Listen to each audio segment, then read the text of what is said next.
আজিৰে পৰা দুদিনীয়া কাৰ্যসূচীৰে গুৱাহাটীত অনুষ্ঠিত হৈ আছে অসম গোৰ্খা সন্মিলন কামৰূপ জিলা সমিতিৰ ৮ম ত্ৰিবাৰ্ষিক অধিৱেশন। আজি প্ৰথম দিনৰ কাৰ্যসূচী পল্টন বজাৰস্থিত মণিকুমাৰ সুব্বা ভৱনত অনুষ্ঠিত হয়। পতাকা উত্তোলন, শ্বহীদ তৰ্পণ আৰু বন্তি প্ৰজ্বলনেৰে অনুষ্ঠানৰ আৰম্ভণি কৰা হয়। আজি প্ৰথম দিনা প্ৰতিনিধি সভা অনুষ্ঠিত হয় অসম গোৰ্খা সন্মিলন কামৰূপ জিলা সমিতিৰ অধীনত ৫৫টা শাখাৰ প্ৰতিনিধিয়ে অংশগ্ৰহণ কৰে। অনুষ্ঠানত কামৰূপ দৰ্পণ নামেৰে এখন স্মৃতি গ্ৰন্থ উন্মোচন, ভূতপূৰ্ব সভাপতি সম্পাদকক সম্বৰ্ধনা জনোৱা হয়। এই অনুষ্ঠানত সভাৰ শেষত প্ৰতিনিধি সভাই আগন্তুক কাৰ্যকালৰ বাবে পুনৰ যুৱৰাজ গড়তোলাক সভাপতি আৰু বাসুদেৱ প্ৰধানক মুখ্য সম্পাদক হিচাপে নিৰ্বাচিত কৰে।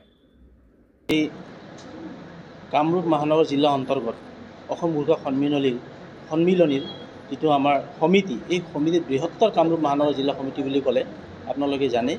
আমি আজৰাৰ পৰা তপাতলিলৈকে ইয়াত আমাৰ ৫০টা আঞ্চলিক হেৰি আছে, শাখা সমিতিবিলাক আছে।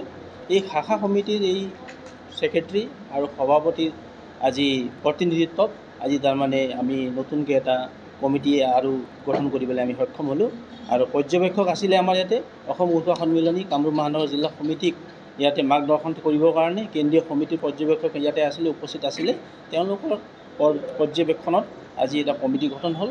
বিশেষ আজি আমাৰ সভাপতি মহোদয়ে আপোনালোকক জনালে, কিন্তু কথাটো কেনেকুৱা যে আমাৰ যিবিলাক সমস্যা, এই সমস্যাবিলাক সমাধান হ'ব লাগে। এই সমস্যাবিলাক উপস্থাপন কৰিব লাগে আমি বিভিন্ন মহলত, চৰকাৰী নিকায়ত। কেনেকৈ কি যেনেকৈ ডিভোটৰৰ সমস্যা, বায়'মেট্ৰিকৰ সমস্যা আহি পৰিল, আমাৰ মানুহবিলাকৰ আধাৰ কাৰ্ডৰ সমস্যা আছিলে। সেইবিলাক সমস্যা তাৰমানে আমি কামৰূপ মহানগৰ জিলা অন্তৰ্গত বসবাস কৰা মানুহবিলাকে বা বৃহত্তৰ অসমত বসবাস কৰা অসম গোৰ্খা সন্মিলনীয়ে যিটো পদক্ষেপ লৈছে, সেই পদক্ষেপ কৰ্মে আমি এই মৰ্মেই আমি কামবিলাক আমি আগবঢ়াই গৈ আছোঁ। আৰু আগন্তুক দিনত আমি গোটেই বৃহত্তৰ কামৰূপ মহানগৰ বুলি নহয়, গোটেই অসমবাসী ৰাইজ চবকে আমি তাৰমানে আমি এটা তেওঁলোকৰ পৰা দিহা পৰামৰ্শ, তেওঁলোকৰ আশীৰ্বাদ আমি কামনা কৰিলোঁ। যে আমাৰ প্ৰতিনিধি সভা হ'ল কালি মূল আমাৰ শংকৰদেৱ প্ৰেক্ষাগৃহত আমাৰ আম সভা হ'ব। তাতে আম সভাত আমাৰ বিশেষ আমি কিছুমান চৰকাৰী মহলৰ পৰা হওক বা চৰকাৰী হেৰিৰ পৰা আমি আমাৰ নিমন্ত্ৰণ কৰিছোঁ।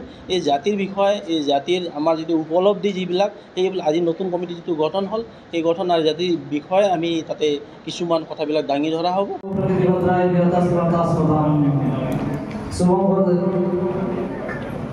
মঙ্গল ভগবান বিষ্ণুৰ মঙ্গল মঙ্গল